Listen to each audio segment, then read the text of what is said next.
Hello दोस्तों, कैसे हो आप सभी। आज हम पढ़ेंगे भारत का इतिहास, जिसमें हम कला एवं संस्कृति भी देखेंगे। तो हम सबसे पहले शुरू करते हैं प्राचीन भारत से। तो चलिए देखते हैं। प्राचीन भारत में अगर हम देखेंगे तो है यूनानियों ने भारतवर्ष के लिए इंडिया शब्द का प्रयोग किया, जबकि मध्यकालीन लेखकों ने इस देश को हिंद कहा और हिंदुस्तान के नाम से भी संबोधित किया। आगे देखिए, भारत का सामान्य परिचय देख लीजिए। भारत एक विशाल प्रायद्वीप है जो तीनों ओर से समुद्र से घिरा है। इसे आर्यावर्त, ब्रह्मावर्त, हिंदुस्तान तथा इंडिया जैसे नामों से भी जाना जाता है। भारत की मूलभूत एकता के लिए भारतवर्ष नाम सर्वप्रथम पाणिनि की अष्टाध्यायी में मिलता है। आपसे पूछेगा अष्टाध्यायी के लेखक कौन हैं, तो आपको बताना है पाणिनि। अब देखिए, प्राचीन भारतीय इतिहास के अध्ययन के मुख्यतः तीन स्रोत हैं: साहित्यिक साक्ष्य, पुरातात्विक साक्ष्य एवं विदेशियों के वृत्तांत। हम इतना समझ चुके हैं। अब आगे देख लीजिए, प्रमुख अभिलेख एवं शिलालेख। इससे आपके एग्जाम में हमेशा क्वेश्चन बनता है। तो चलिए देखते हैं। प्रयाग प्रशस्ति समुद्रगुप्त से संबंधित है। हाथी गुम्फा अभिलेख खारवेल से संबंधित है। ये सब शासक हैं, ये जितने हैं सब शासक हैं, ध्यान दीजिएगा। नासिक अभिलेख गौतमी बालश्री से संबंधित है। गिरनार शिलालेख रुद्रदामन। भीतरी स्तंभ लेख स्कंदगुप्त। देवपाड़ा अभिलेख विजयसेन। ऐहोल अभिलेख पुलकेशिन सेकंड। मंदसौर अभिलेख यशोधर्मन। एरड़ अभिलेख भानुगुप्त। मेहरौली अभिलेख चंद्रगुप्त सेकंड। ग्वालियर प्रशस्ति भोज परमार। अब हम देखेंगे प्राक इतिहास। प्राक इतिहास देख लीजिए। जिस समय के मनुष्यों के जीवन की जानकारी का कोई लिखित साक्ष्य नहीं मिलता, उस समय को प्राक इतिहास या प्रागैतिहासिक कहा जाता है। औजारों की प्रकृति के आधार पर प्राक इतिहास को तीन भागों में बांटा जाता है, जिसे हम पुरापाषाण काल, मध्यपाषाण काल एवं नवपाषाण काल के नाम से जानते हैं। अब हम देखेंगे पुरापाषाण काल। पुरापाषाण काल में मानव जीविकोपार्जन के लिए शिकार और खाद्य संग्रह पर निर्भर था। इससे क्वेश्चन भी बनता है कि पुरापाषाण काल में मानव की जीविकापार्जन के लिए सबसे महत्वपूर्ण क्या था, तो शिकार। इसको ध्यान दीजिएगा कि वे शिकार से ही अपना पेट पालन करते थे। अब देखिए, मध्यपाषाण काल के छोटे औजारों को माइक्रोलिथ कहा जाता था। माइक्रोलिथ किसे कहा जाता है? मध्यपाषाण काल के छोटे औजार माइक्रोलिथ कहे जाते हैं। अब देखिए, नवपाषाण काल में आग तथा पहिए का आविष्कार हुआ था। आपके एग्जाम में पूछा जाएगा आग और पहिए का आविष्कार किस काल में हुआ था, तो यह नवपाषाण काल में हुआ था। इस समय की प्रमुख विशेषता खाद्य उत्पादन, पशुओं के उपयोग की जानकारी तथा स्थिर ग्राम्य जीवन का विकास था। अब हम देखेंगे मेहरगढ़ प्रसिद्ध नवपाषाणकालीन स्थल है, जहाँ 7000 ईसा पूर्व में कृषि कार्य का साक्ष्य प्राप्त हुआ है। यहाँ से गेहूँ तथा जौ की खेती के प्रमाण मिलते हैं। गेहूँ तथा जौ की खेती के प्रमाण कहाँ से मिलते हैं? मेहरगढ़ से। ये आपको ध्यान रखना है।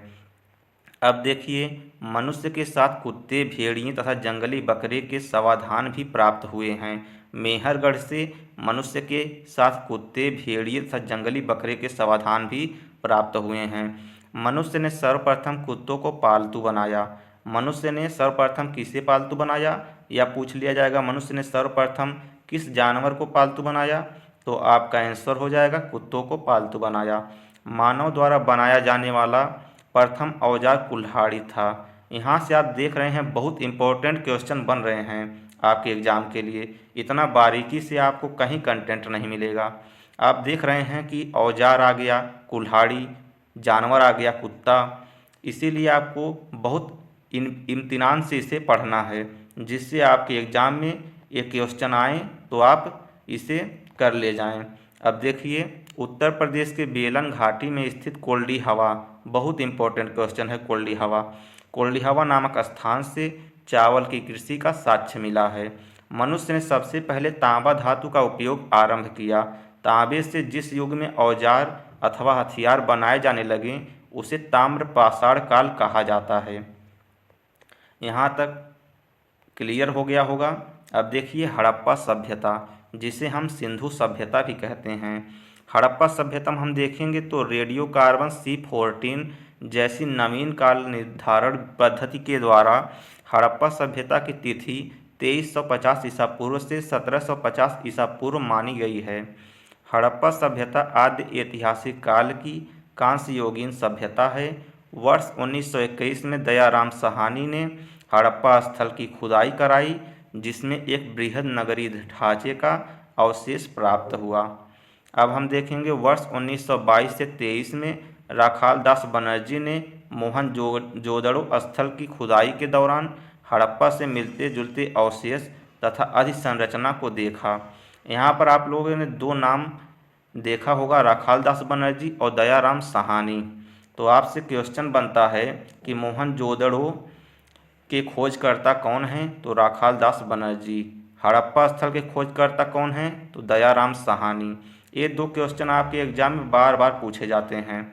अब देखिए हड़प्पा सभ्यता का क्षेत्र लगभग 12,99,600 वर्ग किलोमीटर में फैला है। यह सभ्यता उत्तर में कश्मीर के मांडा से, दक्षिण में दैमाबाद तथा पश्चिम में बलूचिस्तान के सुतकानडेगोर से, पूर्व में पश्चिमी उत्तर प्रदेश के आलमगीरपुर तक विस्तृत है। अब देखिए यहाँ पर इससे या इसके अवशेष भारत, पाकिस्तान, अफगानिस्तान तक फैले हैं।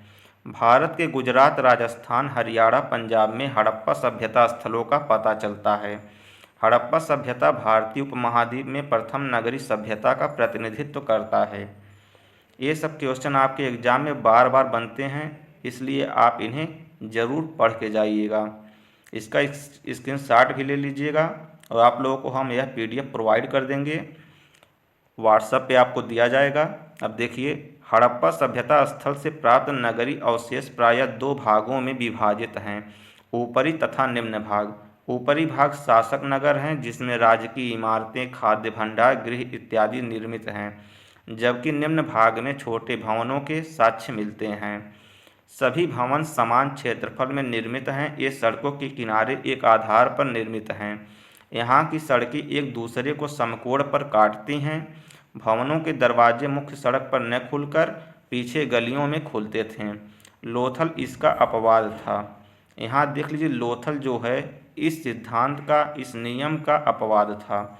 यहाँ के निवासियों ने नगरों तथा घरों के विन्यास के लिए ग्रिड पद्धति अपनाई। ग्रिड पद्धति भी बहुत इम्पोर्टेंट क्वेश्चन यहाँ से बनता है कि किन लोगों ने ग्रिड पद्धति अपनाई, तो इसे भी आप लोग ध्यान दीजिएगा। इसे एक दो बार पढ़ लीजिएगा, आपको समझ में आ जाएगा। प्रत्येक सड़क तथा गली के दोनों ओर पक्की नालियाँ निर्मित थीं। सड़कों के नीचे बड़ी नालियाँ निर्मित हैं। भवनों का निर्माण पक्की ईंटों से हुआ। हड़प्पा सभ्यता में निकास प्रणाली इसके शहरीकरण की प्रमुख विशेषता है, जो इसके समकालीन मिस्र तथा मेसोपोटामिया की सभ्यता में अनुपस्थित थीं। भवनों में स्नानागार बनाए जाते थे व इनसे पानी के निकास हेतु पाइपों का निर्माण किया गया था। अब हम देखेंगे सामाजिक जीवन। इनके सामाजिक जीवन पर भी एक दृष्टि हम डालते हैं। हड़प्पा सभ्यता का नगरीय समाज विविधतापूर्ण एवं जटिलता के लिए या जटिलता हेतु प्रतीक इसका है, इसमें थोड़ा मिस्टेक दिया है। हड़प्पा सभ्यता का नगरीय समाज विविधतापूर्ण एवं जटिलता के लिए, थोड़ा इसमें देख लीजिएगा। आगे देखिए सामाजिक व्यवस्था का मुख्य आधार परिवार था। यहाँ पर केवल इसी से मतलब रखना है कि नगरीय समाज यहाँ का विविधतापूर्ण था, जटिलता कुछ थी, ये थोड़ा मिस्टेक हो गया है, बस इतना ध्यान दीजिएगा। सामाजिक व्यवस्था का मुख्य आधार परिवार था। उत्खनन से प्राप्त बहुसंख्यक मृण्मयी नारी मूर्तियों के कारण अनुमान लगाया जाता था कि समाज मात्र सत्तात्मक था। मोहनजोदड़ो से प्राप्त एक मुहर पर पशुपति शिव की मूर्ति उत्कीर्ण है, जिसके दाईं ओर चीता, हाथी और बाईं ओर गैंडा तथा भैंसा उत्कीर्ण है। यहाँ से भी क्वेश्चन बनता है कि पशुपति शिव की मूर्ति के दाईं ओर कौन से जानवर हैं, बाईं ओर कौन से जानवर हैं, ये भी आपको ध्यान रखना है। सिर पर त्रिशूल जैसा आभूषण है, इससे पशुपति शिव की पूजा के प्रचलन का पता चलता है। अब हम देखेंगे कुबड़ वाला बैल। कुबड़ वाला बैल श्रृंगयुक्त पशु पवित्र पशु थे। गाय का अंकन मुहरों पर नहीं दिखता, किंतु उसकी पवित्रता भी निर्विवाद रूप से रही होगी। बैल को पशुपतिनाथ का वाहन माना जाता था तथा पागता एक पवित्र पक्षी माना जाता था। अब हम देखेंगे आर्थिक जीवन। यहाँ के आर्थिक जीवन देख लीजिए। हड़प्पा सभ्यता में उपजाए जाने वाली 9 फसलों की अब तक पहचान हुई है। गेहूं, जौ के अतिरिक्त कपास, तरबूज तथा मटर भी उपजाए जाते थे। कृषि के साथ साथ पशुपालन का भी विकास हुआ। सबसे पहले कपास पैदा करने का श्रेय सिंधु घाटी सभ्यता के लोगों को दिया जाता है। कपास, अब देखिए यहाँ पर कपास शब्द आया है। कपास पूछ लेगा आपसे, सिंधु घाटी की सभ्यता, इसमें ही कपास उपजाया जाता था। अब देखिए कालीबंगा। कालीबंगा से हल रेखा का साक्ष्य मिला है, व्यवस्थित सिंचाई का प्रमाण नहीं मिला है। कालीबंगा से हल रेखा का साक्ष्य मिला है, लेकिन यहाँ पर सिंचाई का प्रमाण नहीं मिला है। किंतु जल संग्रह के लिए बांधों के निर्माण का साक्ष्य धौलावीरा से प्राप्त हुआ है, इसे भी ध्यान रखिएगा। माप के लिए दशमलव प्रणाली अपनाई जाती थी तथा तौल के लिए द्विभाजन प्रणाली के साक्ष्य विभिन्न स्थलों से प्राप्त हुए हैं। लोथल से हाथी दांत का एक पैमाना मिला है।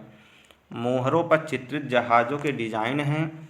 लोथल से गोदीवाड़ा का साक्ष्य फारस की मोहरें बाह्य व्यापार का संकेत देती हैं। कालीबंगा से मेसोपोटामिया की बेलनाकार मोहरें प्राप्त हुई हैं। तौल की इकाई संभवतः 16 के अनुपात में थी। इन सब क्वेश्चनों को आप 1-2 बार जरूर देख लीजिएगा। यह आपके एग्ज़ाम के लिए मोस्ट इम्पोर्टेंट हैं, जिनसे बार बार बनते हैं क्वेश्चन। अगर आप हमारे चैनल पर नए हैं तो सब्सक्राइब जरूर कर लीजिए। नेक्स्ट पार्ट हम जल्दी लाएंगे। धन्यवाद।